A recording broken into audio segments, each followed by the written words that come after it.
News 24 hours. 5 things you should know about Cinco de Mayo, but probably don't, while you drink. It's that time of the year for the Cinco de Mayo celebrations. The fiestas have been scheduled. The Mexican flags, mariachis and sombreros will be out at the participating restaurants, where there are sure to be great deals on your favorite dishes and margaritas. But before you throw back that tequila shot, do you really know what's being celebrated? And a word of caution, too often, seemingly innocent jokes or gestures can be offensive, or the day is seen as way to profit off a culture, like green beer on St. Patrick's Day. The Daily Show's Jessica Williams made a parody video about the day, filmed in Dallas, that pointed out stereotypes, mostly focusing on wild drinking parties and sombrero wearing. I'm not saying cancel your plans. Drink, be merry and celebrate the beautiful Mexican culture.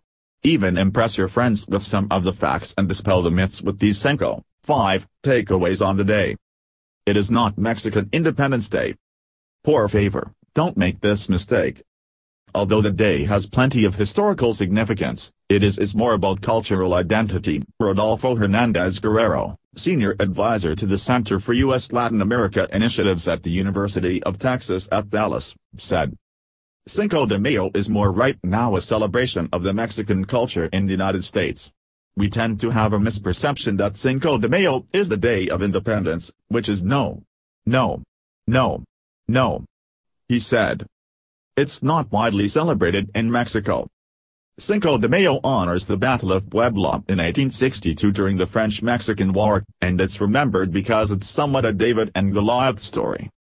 Mexico, aka David, was not expected to win this battle against the French, Goliath, in the state of Puebla. The French were more superior in terms of equipment and number of men compared to the Mexican army, Hernandez Guerrero said. The French troops arrived by ships on the coastal state of Veracruz. The win was a big deal for Mexican nationalism. It gave the young country a sense of identity. But while Mexico won that battle, it ended up losing the war. So, it isn't celebrated in most parts of the country.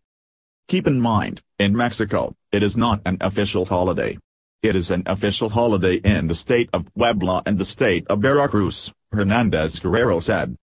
Mexicans like to celebrate September 16, 1810, when the country revolted against the Spaniards.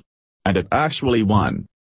Cinco de Mayo transcended into America thanks to activists.